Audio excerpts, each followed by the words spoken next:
Yo, what's good, boys? We are back at it again with another MLB The Show 25 video for you guys. In today's video, I'm going to be going over some of my favorite captain boosts that you can use in the game right now.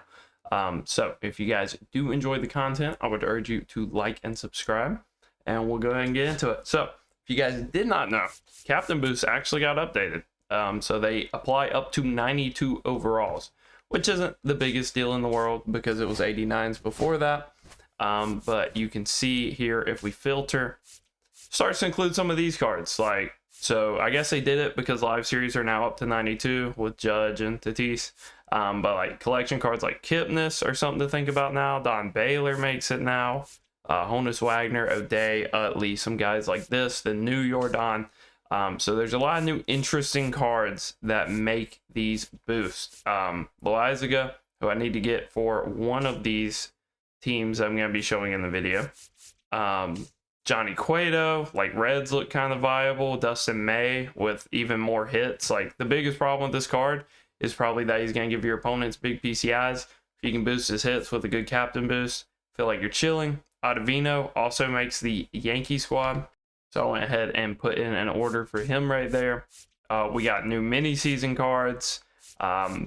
There's a lot of cards that have came out since the last time I have dropped this video. So we're going to refresh, show off some of the new best teams, and who better than the Mariners. So this would not have been one I would have ran last time, straight up.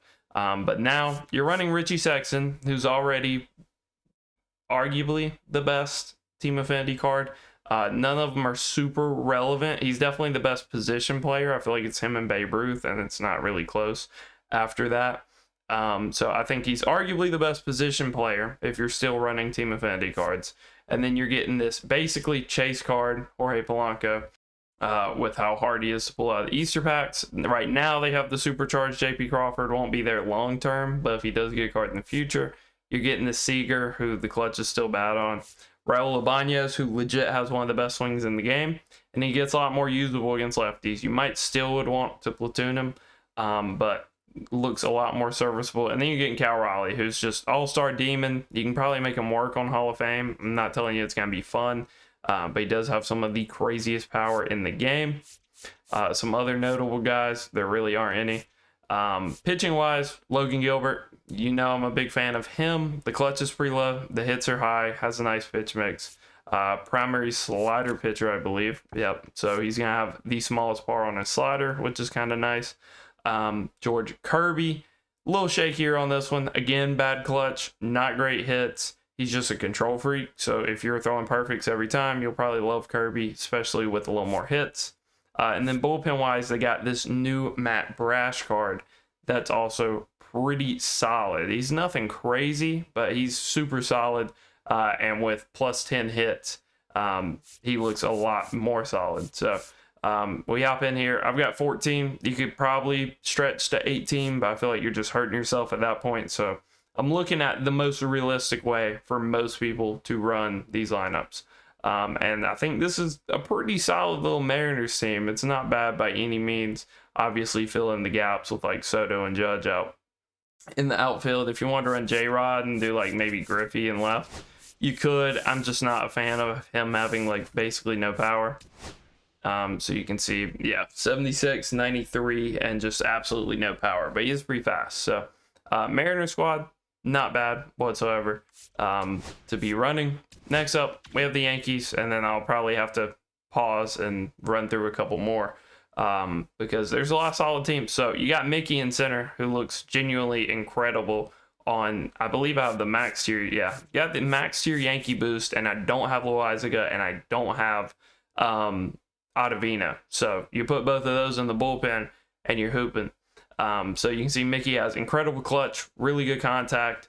That's actually his 99 overall card from Reg rosters. So let's back out so it reapplies. So decent clutch, pretty good contact, really good power right, kind of lackluster against lefties, and will play an okay center field.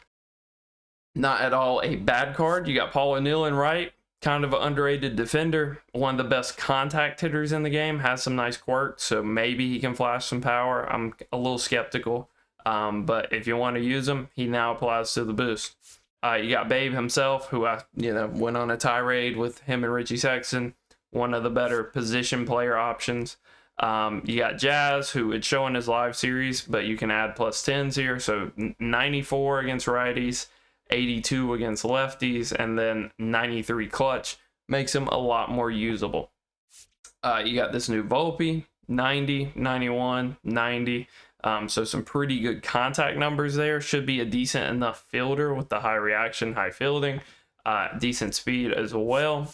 Trent Grisham, who's playing out of position, but should be more or less fine in left field.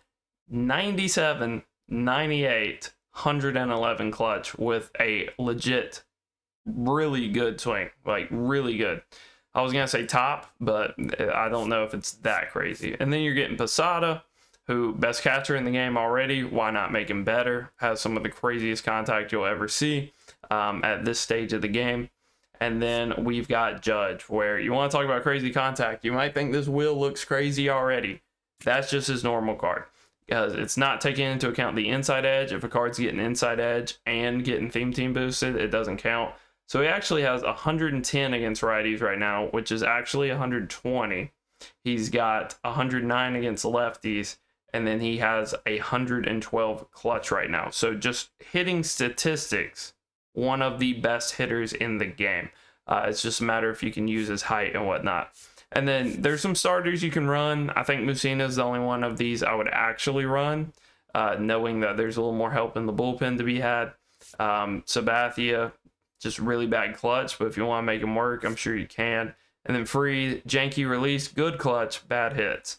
And then, like I said, Devin Williams is still usable. These other two slots I'd probably spend on Ottavino and Loizaga. And this would be a really solid theme team. Third base, a little bit of a gap. You probably don't want to be running Wade Boggs. But if you do, then third base is sealed up, and that just gives you a little more flexibility with your pitchers, I suppose.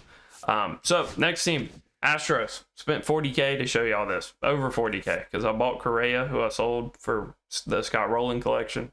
And then I bought Bergman. So like the video. But you can see we got back out to apply the boost. Correa on this, I mean, I think he's already one of the best shortstops you can have on this boost. It's crazy. I think we're on tier 2. So legit, like 100 contact across the board, really good power right, great clutch. Just a little lackluster against lefties, but it's fine. You do unfortunately have to play Biggio, but when you look at these stats, you can make that work. It's probably not what you want at catcher, which is why I have him in left and Jorge at catcher. But if you want to run him at catcher, there's that alternative as well. Lance Berkman gets a lot better here. Like, this card, kind of a scrub against lefties ordinarily. He gets helped out a ton on this boost to where he at least has good contact and decent enough power. And then he has good clutch, and he's a switch hitter. So if you still want to use this Berkman, if maybe you missed out at the start of the year, this is a pretty viable way to go about running him. And then we got your DZ. So I believe the chase card will have more power left. Other than that, this one will have higher clutch, especially after you add the boost, and the contacts will be more or less the same. You can see he's actually better against the lefty, so the inside edge is kind of skewing it. If you want to run the chase card, you could. If you want to run the chase card in left and then run like Biggio at catcher and then free up your DH slot for whoever, you are welcome to do that as well. You can see some bench options here. Like, Walker's okay, and he's got a good swing. The power left's a little scary, and I'd rather have the switch hitter of Berkman. Joe Morgan's horrendous. Bagwell, terrible swing. And then Isaac Paredes, decent lefty masher off the bench, honestly. Like, this is not a useless bench slot to have Paredes there. And then you're getting the big unit. They gave him an Astros card. He's an Astro. 109 hits right now. Will be 110 after I get him super fractured.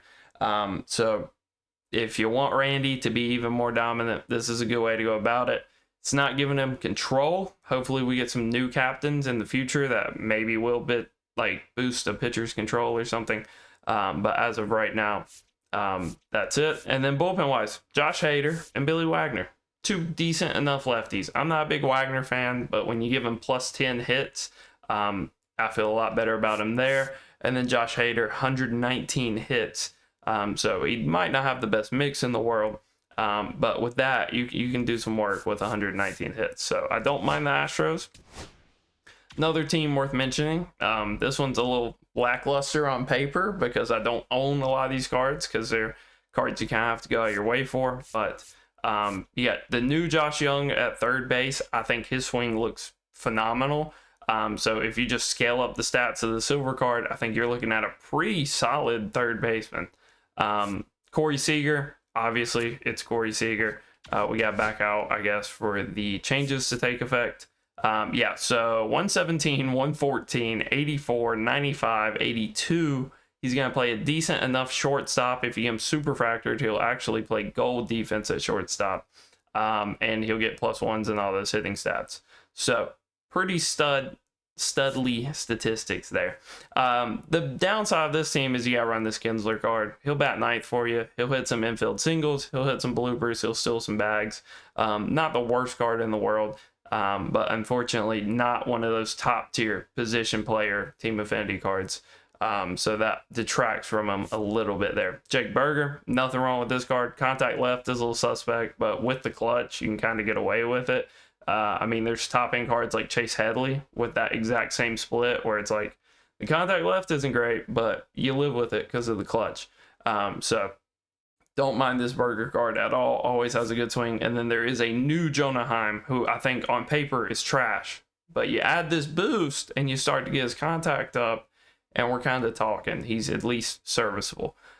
So I do like that. There's a million other catchers we'll see on the bench. You got this Evan Carter card. Great bench piece. 99 speed if you get some parallels on him. Mashes righties and actually has good clutch. A lot of these like righty mashers, lefty mashers on the bench don't have good clutch. Evan Carter does. You got Higashioka as another catcher option, Michael Young and Ivan Rodriguez. If you do want to go that route, I'd probably avoid it. Similar to like Randy, you're getting DeGrom in the pen. So if you're somebody who was using DeGrom and he struggled, this is going to help him struggle a little less. He's still going to be volatile. Certain people will just hit him really good. It's how he is. But this will at least make it a little less so by giving them +10 hits. So that's nice. Bullpen-wise, you got Hobie Milner and Chris Martin, which is, two serviceable cards. Martin, good clutch, not the best hits, but a great pitch mix. And then Hobie Milner, you already know what the deal is with Hobie. So pretty solid squad there.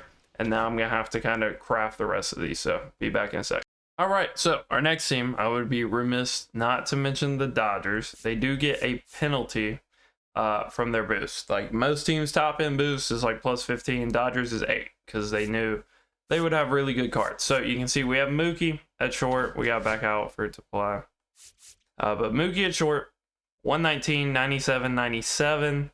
Kind of mediocre power, okay fielding. So if you were somebody that was using Mookie and you enjoyed him and you feel like after the roster update he's trash, this is a better way to get back to using him. Tommy Edman looks a lot better on this boost. It doesn't solve his power issues, but it does fix the fact that he can't touch a righty. At least now he has some good contact. I probably would not personally go about running Freddie Freeman, but if you want to, he's here. I'd probably just run Muncy at like first and then, whoever at third, like a different player that doesn't make the boost. Ohtani, you can't see, but in theory, he should be like 111, 92-ish, contact left, and then 90 clutch. So pretty solid, but he's already really good, so it's not surprising. Conforto, a lot of people like this card. You could run him. You could run a Jose De Paula.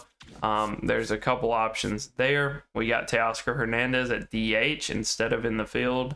You can have the debate if you'd rather have the reaction with like Conforto or the speed with Teoscar in left. Will Smith at catcher, super underrated card. 109, 98, 95, 71, 93 is legit good enough to where I think, assuming he's got the inside edge like he does today, or even maybe a bigger one, this is like the best catcher in the game, honestly. He's up there with like Posada, where it's going to be hard for him to compete because he's not a switch hitter. But these stats with his swing, legit one of the best catchers in the game. So there's kind of a selling point of this team. That, and you have a full rotation of usable starters. Yoshi's okay. Fernando's really good after you hit legend. Don Sutton, decent enough. Roki, good outlier guy. And then Dustin May, legit has the argument for being a top 5 starter right now. Just kind of needs some help in the hits department. So if you put some parallels on him and you throw him on this team, he's going to have crazy hits. And then bullpen-wise, you got Kopech, you got Tanner Scott, Blake Treinen's still here. If you really want to still use him, I think the nerf probably kicks him out. But these two are pretty solid, and then you don't destroy your whole bullpen. I put a lot of value on having a good bullpen, having a good rotation, and not just running the full theme team. So, Guardians.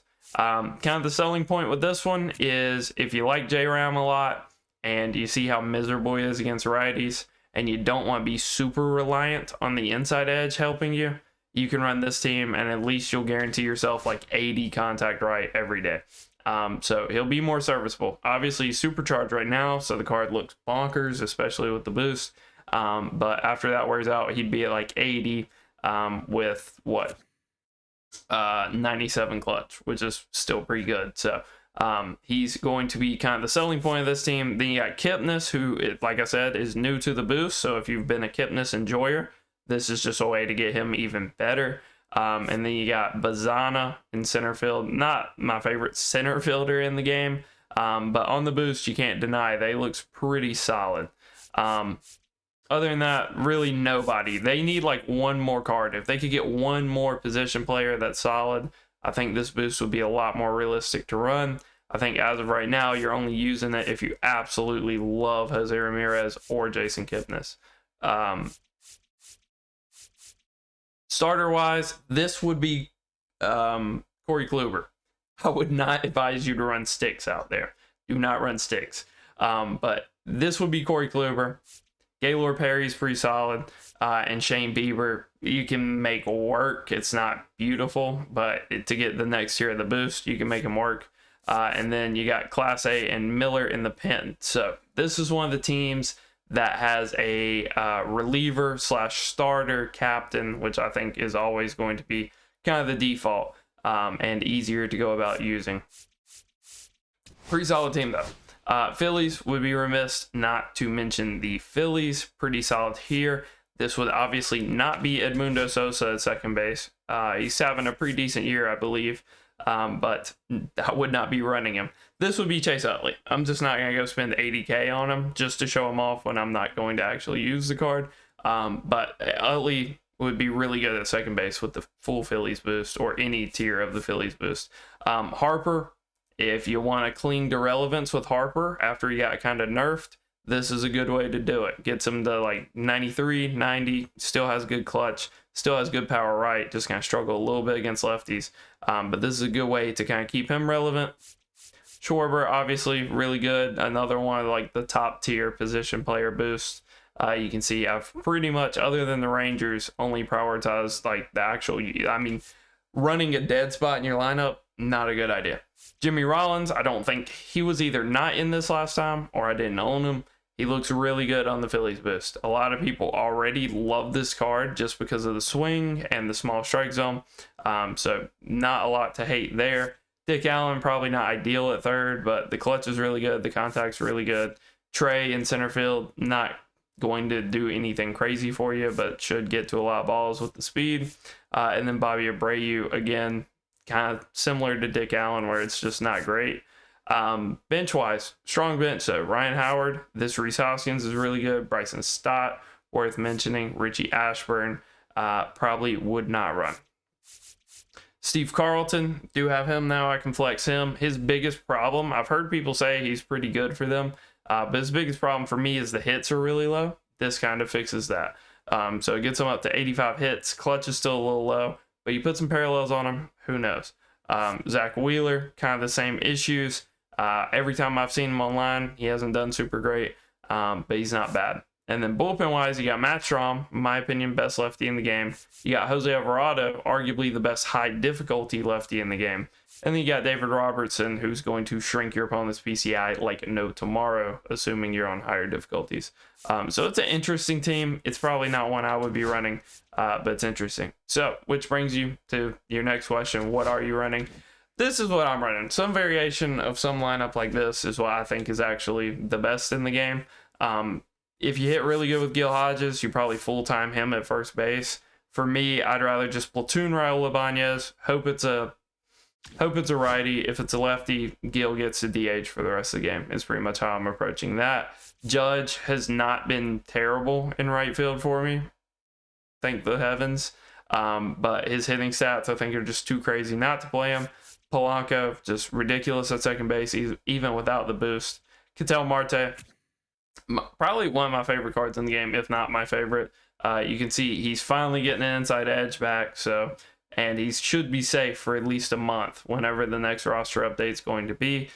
So he should be safe. And I run the Justin Martinez boost, so if he's not getting inside edge for a day or something, he's still really usable. He still has 97 clutch and 79 contact right for me, even on days where he's not getting an inside edge. So, and he plays some of the best shortstop defense in the game, in my opinion. So I'm a big fan of him there. Scott Rowland, probably not the best third baseman. I'm just using them because, spent 2 million stubs on them, so why not? Juan Soto, still really good. You kind of have to find him on a day where his inside edge is playing up. So maybe if you don't love Ketel Marte, you could very easily just run the John Franco boost. And then if you like Lindor or Juan and you want to make them just better and more relevant, you can run the Franco boost. It would be more or less the same thing. I think there's some decent Mets relievers as well, so you wouldn't be shredding your bullpen there. But I do like the D-backs bench. You got Corbin Carroll for speed and hitting righties. You got Jordan Lawler for defense and speed. And then you got Steve Finley, who I haven't loved in his one pinch hit at bat, but shouldn't be using him, honestly. So starting rotation, Clemens, I like Zimmerman still. His stats for me are relatively good considering I faced a cheater with him, and the cheater put up like 12 on him in 4 innings. So, that kind of just happens, I guess. But I still believe in the Zim. Randy Johnson, really good, obviously. Does struggle with control, but it's still Randy at the end of the day. John, same story. Control's a little iffy, especially on like the sinker and the slurve, and anytime you put the slider high in the zone, but it's still John. And then I think Dustin May is that 5th guy. Maybe Valenzuela, if you're legend and above, maybe Val. Johnny Cueto's pretty good. DeGrom's pretty good. This last spot's kind of up in the air. I mean, Logan Webb, if you just want a control freak. Some people really like Skeens. They'll just keep Skeens in. And then I think you're kind of grasping at straws after that point. I don't think anybody... Outlider. Outlider's really good. There's nothing wrong with Outlider as well. So, bullpen-wise, Strom, best lefty, I think. Soto's up there. You just got to know how to make his pinpoint work for you. Franco's pretty solid for me so far. Martinez, I probably wouldn't run. It's more so just for the boost. Raleigh Fingers, obviously most consistent righty in the game. Darren O'Day can be shut down, especially with shrinking PCIs. We'll see with the PCI shrinking changes if he's as good as he was. From what I've read, it's only on GOAT, but I haven't actually played on Legend yet since the patch. So Mason Miller, same story. Maybe he's a little worse now because PCIs won't shrink as much, but he did get a +10 control buff, so that's pretty nice for him. And then Matt Brash is just kind of that solid guy. Urseg I've used. I don't really like. Chapman's okay. Trevor Hoffman's okay. Michael Kopech is okay. There's a lot of just okay guys for kind of that last spot in the bullpen. Hobie Milner, if you want to go that route. So that is what I think the best team is. But if you want to run any of the boosts in the video, they're here for you.